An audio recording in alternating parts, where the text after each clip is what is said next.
we're not going to let that happen? Because it's the United States of America, General Phillips, Colonel Martin, and others who were there, who disarmed these people, but more importantly, promised them safety, gave them a written contract. They wear this around their neck. The United States has this promise. We're on the record for it. We have a moral and legal responsibility to do that. We're not going to contract that out to the UN, and we're not going to stand by and watch that happen.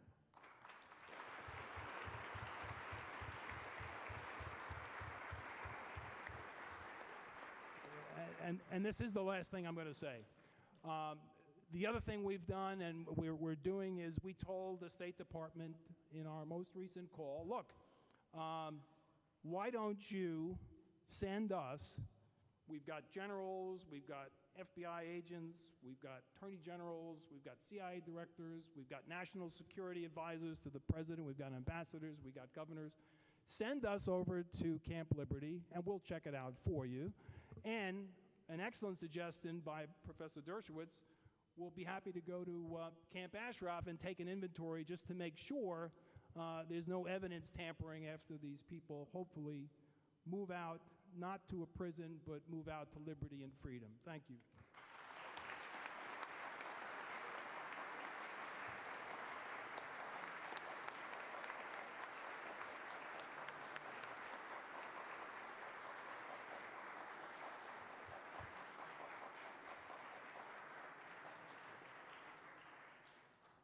Thank you very much, Louis. Since I do teach constitutional law, I wanted to make one other point, though, to potentially add to his list and to the list of the staffers who may be here and the congresspeople who are here, which is that although executive power has traditionally been the vehicle by which FTO designations were made, the Congress itself has an overlapping foreign affairs power with the president, and it can take evidence. It created the FTO designation. It could re-examine itself particular designations. So instead of being a Sisyphean pushing a stone up a hill where there's never a top, the Congress may wish to consider its own independent powers and figuring out who belongs in the category that it created. Our next speaker, and we're getting toward the end, ladies and gentlemen, is another old friend, Kyron Skinner, who's a professor and holds a PhD, who was on the Defense Policy Board, on which I also served at DOD for 6 years. She is a protege of Ronald Reagan. She is still on the CNO's executive panel for naval operations, showing she has bipartisan appeal because she survived into the other color administration. She teaches at Carnegie Mellon, and she is a senior fellow at the Hoover Institution, and a very distinguished lady. Thank you.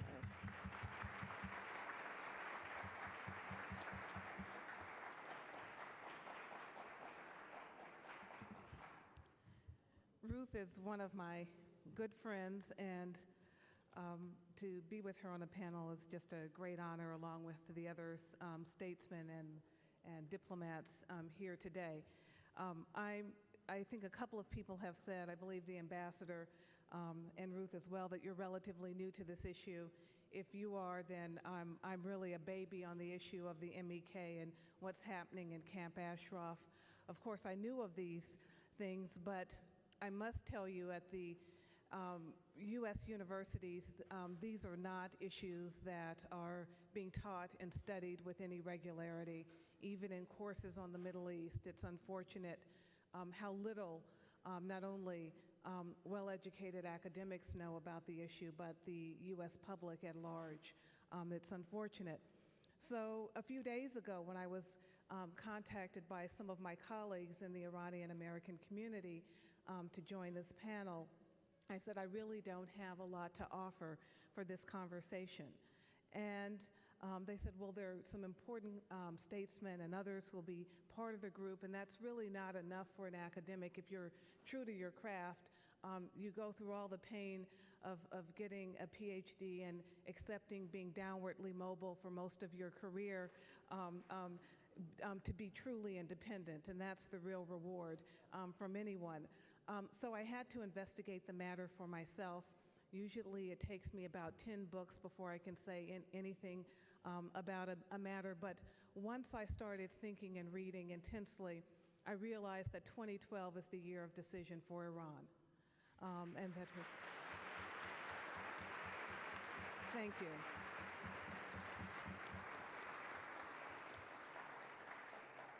And I mean that honestly, and I felt more compelled to join the group today because 2012 is also a presidential election year for the U.S., and as you know, in presidential election years, especially ones like this one, where there's a hot contest on one side and there will be an even hotter contest in the general contest, other issues that are important in the world can be dumbed down by the U.S. media. So it's more important than ever that we try to get as many voices in this conversation as possible, and the only issue that matters concerning Iran is not the nuclear program, as we're being led to believe. So that convinced me to join this group today to talk about the somber topic of Camp Ashraf and human rights. I wasn't sure exactly what I could add about the camp, and there's not a lot I can add, but I thought I could dip into U.S. history and provide a larger context of our moral responsibility as a nation, and then talk a little bit about the grand strategy of this current administration. And in this regard, I was pleased when Ruth mentioned U.S. American exceptionalism. There's been a lot of talk in the past year about the U.S. as an exceptional nation. Every Republican candidate has used that term over and over. I think most have gotten it wrong. They're presenting it in a political way. But if we really are serious about U.S. exceptionalism, then something has to be done about the crisis facing this dissident Iranian group. Let me be so bold as to try to give some scholarly clarity to what we mean when we really say that America is an exceptional nation. And I think it will help us understand what we must do now in the United States. The United States is an exceptional nation because it's founded on a particular set of principles. We call them the American Creed, but they're universal principles that any and every country can have purchase on, and many do, as a result of the American experiment. I'm referring to democracy, liberty, property rights, individual rights, egalitarianism, equality of all men under natural law, limited government. In other words, as Seymour Martin Lipset, the great scholar, noted about the United States, it was the first and is the first new nation. It's the first new nation because it was founded explicitly on these principles, and that the principles and ideas predated the political institutions that were to enforce them. And furthermore, it's the first new nation because through these principles, it rejected monarchy, authoritarian rule, and tyranny in government. The United States is exceptional also because, as I've said, its institutions are actually new. And when we think about it, the political institutions in the United States are relatively modern. The ones that, many of them that affect our daily lives were forged in the post-war period. The whole national security establishment came after the 1947 National Security Act. The U.S., thirdly, is an exceptional nation because of two fault lines that have persisted over the entire history of this country. One, the tension between and among the principles and ideals that I just mentioned in the American Creed. For instance, there's an obvious tension between individual rights and egalitarianism. There's a tension also, second, between the ideas of the American Creed and the institutional responsibilities of being both the world's most fully functioning multi-ethnic democracy and being a great power with enormous responsibilities, or put differently, really being the predominant power in the international system. Sometimes we're going to go on the side of our ideas, and sometimes we're going to lean toward those institutional responsibilities. I think the fault lines that I've just outlined are where the United States is right now on the issue of what to do in Camp Ashraf and with the MEK. The uniqueness of the American experiment means that there are humbling sets of responsibilities that the country has.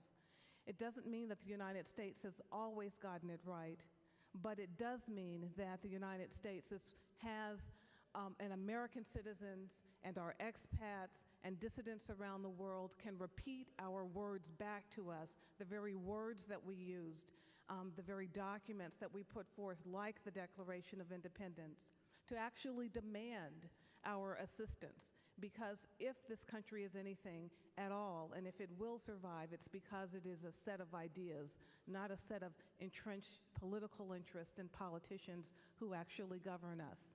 So let me talk about a couple of those early ideas and that express themselves in U.S. law that I think are relevant in an odd way to where we find ourselves on this particular issue. I'd like to talk first about the Northwest Ordinance of July 13, 1787. Now, you might think, why is that relevant? Just go with me for a second.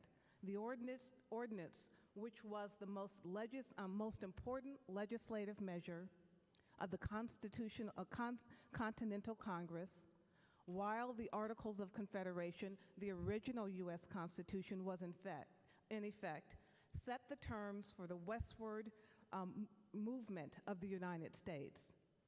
It mandated that the new territories would emerge as free, not slave states.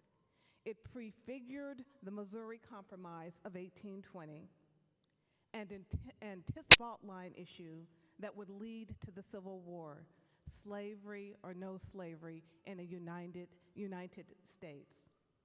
All of this was done by a new nation, one already grappling with a tension between the ideals, the ideas, the principles on the one side, and the institutional responsibilities of power. Not that the whole set of issues surrounding the Northwest Ordinance were, shall we have free states? There was commercial concern there as well. But even before the U.S. Constitution was signed, and after the Declaration of Independence, in its most important legislative act, the Continental Congress ruled and prefigured the whole issue of slavery, that it would ultimately be no more in the United States. Then let's move, thank you.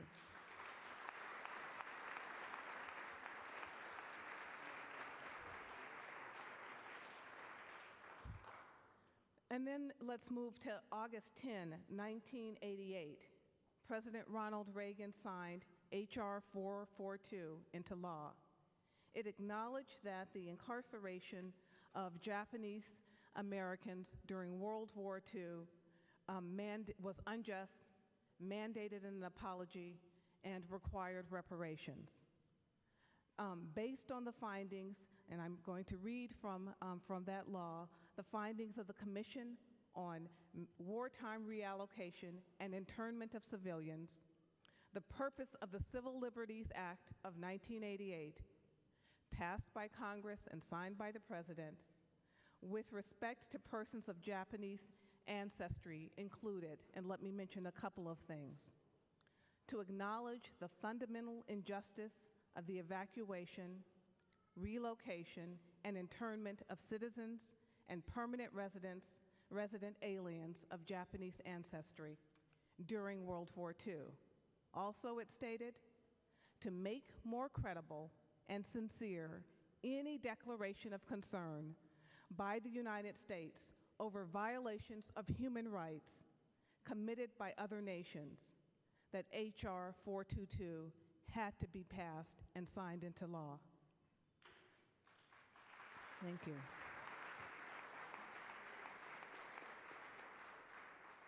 To ignore Camp Ashraf and the atrocities that could take place in the context of the U.S. withdrawal from the region and the transfer of residents to Camp Liberty is to ignore the looming presence of morality in foreign policy.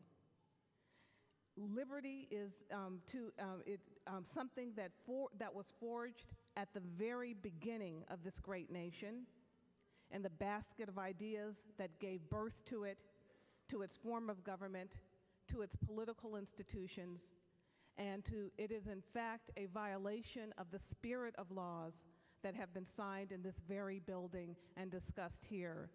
such as that, referring to the Japanese internment.